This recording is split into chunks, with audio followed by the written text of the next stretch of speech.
está claro que si no logramos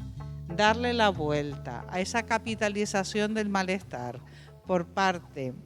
de las opciones antiilustradas y antimodernas, y si tampoco somos capaces de pensar en estas cuestiones que al final tienen que ver, y al final ya al principio, con la justicia, porque tienen que ver con la redistribución, porque tienen que ver con el bienestar, porque tienen que ver con las oportunidades y porque tienen que ver con garantizar futuros vivibles, pues difícilmente, ¿no?, vamos a hacer otra cosa que quizás, ¿no?, lamentarnos de vivir cada vez más en sociedades más deshumanizadas, más violentas y más insolidarias, y por lo tanto menos justas. Es muy importante que los filósofos y las filósofas,